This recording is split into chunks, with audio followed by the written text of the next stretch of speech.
Right. Oh, there we are. Whew, does the trick. That's why you got to be careful. Can't be tapping it too hard or try talking too loud, waiting for it to come on. It's good to see y'all tonight. Thank y'all for being here for class this evening. And we're going to kind of wrap up. We might be able to wrap up all of the lessons we've been having in tonight's lesson.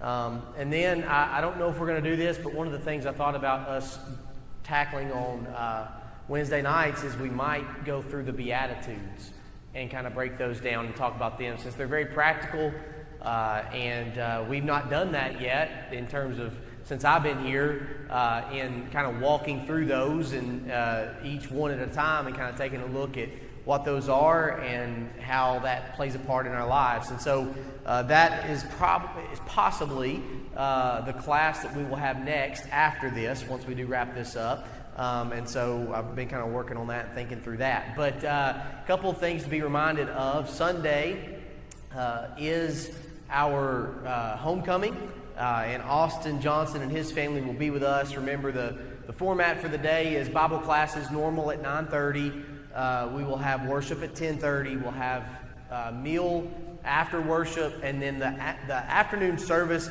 we usually say is 1:30, but that's just kind of dependent on how long it takes people to eat and how many people are staying to eat. But we will come back up here for that service instead of staying downstairs, and so that will be our format for Sunday. Remember that the following Sunday will be our trunk or treat, and also that in between that is Food and Raiment Day. There's kind of a lot going on.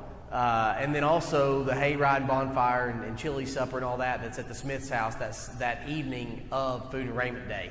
Please also, I'll make another announcement of this when everybody gets in here, but remember that a week from tomorrow, instead of opening benevolence that morning, that Thursday morning, there will be an open invitation to everyone who's able to come and help all of those who are already working and serving in benevolence to go through all the bags of clothes, get everything sorted and ready for Food and Raiment Day. Lunch will be provided, Alan has said.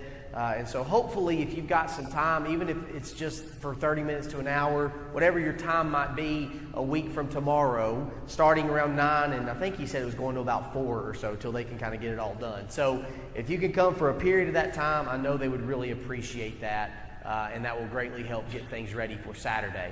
Then, of course, Food and Raiment Day will be on Saturday, so if you're able to come and participate in that, that'd be great as well. And then that evening. So there's a lot going on to be mindful of. I was going to post a video for homecoming, but then the video for Bill Zegman got posted, and so I didn't want to take away from that because he actually does an interview with Austin. And so that's been shared on our Facebook page. Go on there, watch it, and then share it to yours as well so people can see.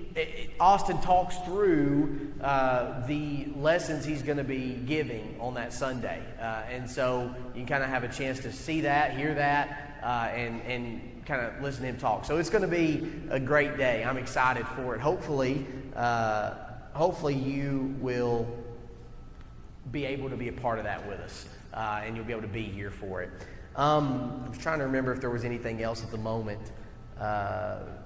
Remember Gabby Ledbetter? She's got a pretty big kidney stone that she's having to deal with right now, and I think she's got to go have it taken out, removed tomorrow. So if I understood Jagger correctly, which I don't always understand Jagger's text correctly, but Jagger's like a brother. But I know she's in some serious pain, and so we need to pray for her and Jagger and the family. Are there any updates on anybody else or anything else we need to be mindful of at this time? Okay. Last week we almost wrapped up the class on looking at withdrawing fellowship, understanding what it is and from whom to withdraw. We kind of talked about that at length, so we're not going to do that again tonight. But tonight we need to wrap up those thoughts by talking about the why. Why is it important to practice it? And so we are going to go back to our passages for a moment, and then after that we will spend time looking at the edifying and the multiplying to wrap up our study. So just as a reminder for these passages, one is Romans 16. So if you want to get some markers again for your Bibles, that wouldn't be a bad idea. I'm going to get some for myself here. So the first one is Romans 16. The second one is 1 Corinthians 5.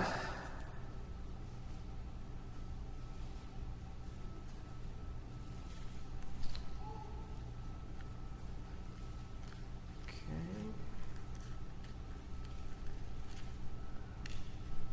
The third is 2 Thessalonians 3.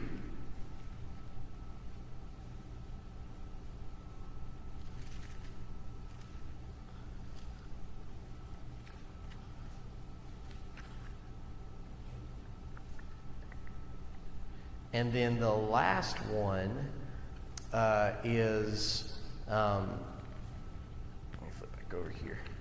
The last one is Titus 3. So that should be our 4 that we're going to look at again tonight. All right.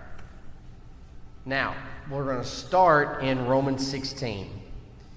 And we're going to go through the why. Now, just a few things to remember, okay, from last week.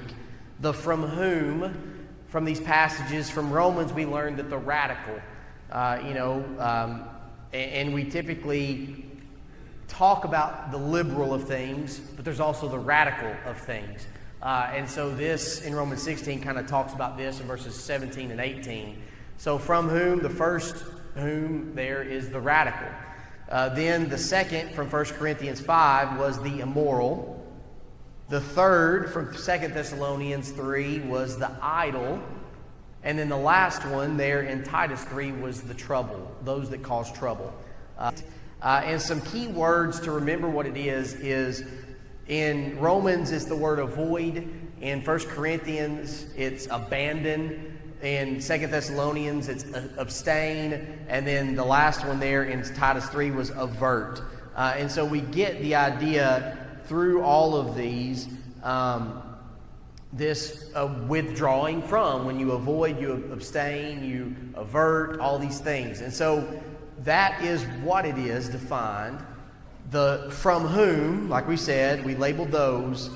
The last piece is the why. Why do we do it? Doesn't, if you think about it in a way, and this gets into the why, okay?